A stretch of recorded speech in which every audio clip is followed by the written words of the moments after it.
नमस्कार दोस्तों, आज हम बात करने जा रहे हैं एक ऐसे कानून के बारे में जो कोर्ट में सबूतों के बारे में डिस्कशन करता है। जी हाँ दोस्तों, हम बात करने जा रहे हैं भारतीय साक्ष्य अधिनियम के बारे में जो पुराने समय का इंडियन एविडेंस एक्ट 1872 हुआ करता था। अगर हम बात करें भारतीय साक्ष्य अधिनियम की तो इसके ऊपर पहले भी मैंने एक वीडियो बनाई है जहां पर मैंने भारतीय साक्ष्य अधिनियम की डेफिनेशन क्लॉज और इसके इंटरप्रिटेशन क्लॉज के साथ साथ रिलेवेंसी ऑफ फैक्ट के बारे में चर्चा की थी।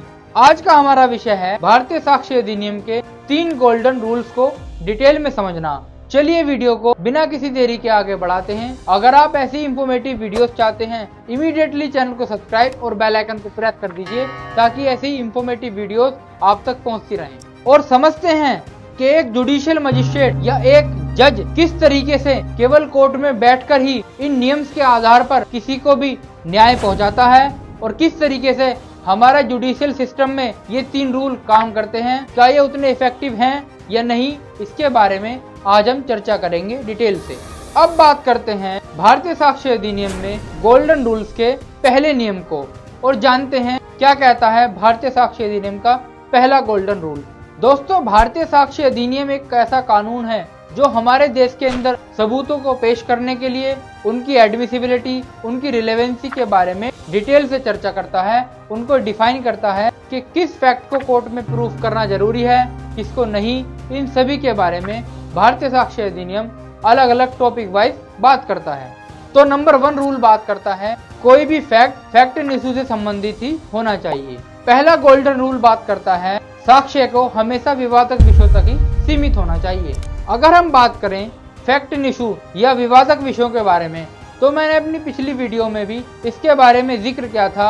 जब एक व्यक्ति किसी फैक्ट को एडमिट करता है और दूसरे व्यक्ति के द्वारा उसी सेम फैक्ट को डिनाई कर दिया जाता है, अस्वीकार कर दिया जाता है, तो वही फैक्ट एंड इशू बन जाता है, जिसके बारे में भारतीय साक्ष्य अधिनियम 2023 की धारा 3 बात करती है और पुराने समय का इंडियन एविडेंस एक्ट 1872 की धारा 5 बात करती थी। क्योंकि दोस्तों, कोर्ट में हर किसी बात को भी प्रूफ करना आवश्यक नहीं होता है। कोर्ट ये डिसाइड करती है, भारतीय साक्ष्य अधिनियम ये डिसाइड करता है कि एविडेंस केवल फैक्ट एंड इशू और रिलेवेंट फैक्ट के ही दिए जाएंगे, जिनके बारे में भारतीय साक्ष्य अधिनियम की धारा 3 बात करती है। इन्हीं तथ्यों को फैक्टम प्रोवेंडम अर्थात मुख्य तथ्य, मेन फैक्ट कहा जाता है। उर्दू में इनको तनकही तलब और हिंदी में विवादक तथ्य कहा जाता है। भारतीय साक्ष्य अधिनियम कहता है कि जो भी बात आप कोर्ट में कह रहे हैं वो इन्हीं फैक्ट के आसपास घूमती रहनी चाहिए। अब बात करते हैं दूसरे गोल्डन रूल के बारे में जो बताता है hearsay evidence must not be admitted, जिसका मतलब होता है कोर्ट सुनी सुनाई बातों पर ध्यान नहीं देता, जिसका समर्थन भारतीय साक्ष्य अधिनियम की धारा 55 और इंडियन एविडेंस एक्ट 1872 की धारा 60 करती है। ये धारा हमें बताती है कि oral evidence must be direct.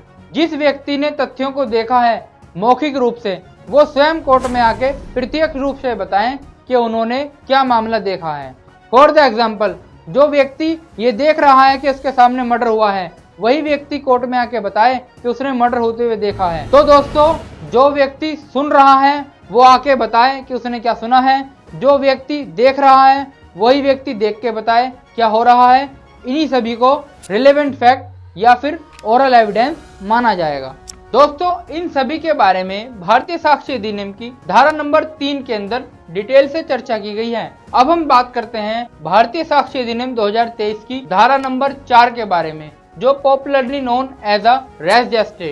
Race gestae एक लैटिन वर्ड है जिसका हिंदी में अर्थ होता है एक ही समव्यवहार के 2 भाग होना। इस धारा को डिटेल से एक्सप्लेन करता है एक केस जिसका नाम है आर वर्सेस फोस्टर। इस केस में एक पत्नी ट्रक के पीछे दौड़ती हुई जाती है और वो ये देखती है कि एक ट्रक ने उसके पति को टक्कर मार दी है। तो दोस्तों, उस सड़क पर जितने लोगों ने उस महिला को चिल्लाते हुए ट्रक के पीछे दौड़ते हुए देखा था, उन्होंने ट्रक से महिला के हस्बैंड का एक्सीडेंट होते हुए तो नहीं देखा, लेकिन कहीं ना कहीं फिर भी वो एक ही समव्यवहार के 2 भाग हैं। अब बात करते हैं भारतीय साक्ष्य अधिनियम की अगली इंपॉर्टेंट धारा के बारे में, धारा नंबर 5 के बारे में जो बताती है ओकेजन, कॉज एंड इफेक्ट। मान लीजिए दोस्तों, एक मर्डर हुआ है लेकिन वहां पर उसकी बॉडी को इस तरीके से दिखाया जा रहा है कि सुसाइड हुआ है।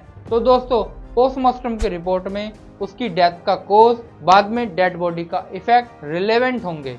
फॉर द एग्जाम्पल दोस्तों, अगर किसी व्यक्ति को मारकर फांसी के फंदे पर लटकाया जाता है और ये दिखाने का प्रयास किया जाता है कि इस व्यक्ति ने सुसाइड की है, तो दोस्तों पोस्टमार्टम की रिपोर्ट में कोज ऑफ डेथ अपने आप में रिलेवेंट फैक्ट होगी। उस व्यक्ति की बॉडी पर पड़ने वाला हर तरह का इफेक्ट अपने आप में रिलेवेंट फैक्ट होगा और वो रिलेवेंसी ऑफ फैक्ट को दर्शाता है। इसी के साथ एक और वर्ड धारा 5 के अंदर जोड़ा गया है, वो है अपॉर्चुनिटी, अवसर। अगर किसी व्यक्ति को अपराध करने के लिए अवसर मिलता है तो ही वो अपराध कर पाता है। जब तक चोर के पास ये अवसर नहीं होगा कि वो सामान चुरा सके तो वो चोरी नहीं कर सकता। फॉर द एग्जाम्पल, आज के समय में कोई लाइव आकर ये बता रहा है कि वो घर में अकेला है, या फिर वो मार्केट में दिखा रहा है कि उसके पास काफी सारा पैसा है। यहाँ पर चोरों को अपॉर्चुनिटी मिलती है चोरी करने की, और ये अपने आप में रिलेवेंट फैक्ट है अकॉर्डिंग टू सेक्शन 5 ऑफ भारतीय साक्ष्य अधिनियम 2023। इसी के साथ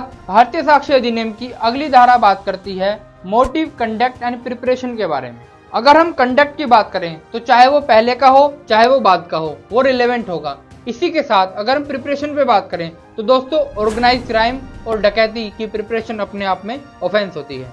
अगर हम बात करें Ramkishan versus state of Punjab के केस में, तो यहाँ पर सुप्रीम कोर्ट ऑफ इंडिया ने एक्सप्लेन किया था कि शिनाख्त परेड कौन करा सकता है। तो दोस्तों कोई भी पक्षकार शिनाख्त परेड, आइडेंटिफिकेशन परेड करा सकता है। इसको एक इम्पोर्टेंट केस के माध्यम से एक्सप्लेन किया गया था, जिस केस का नाम है क्वीन वर्सेस अब्दुल्ला।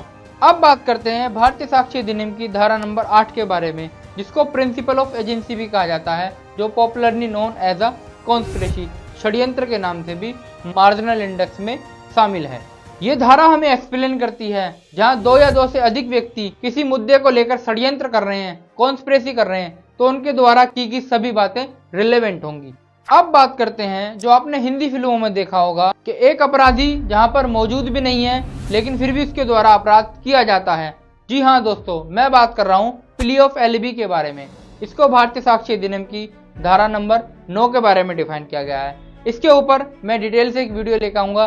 तब तक के लिए नमस्कार दोस्तों।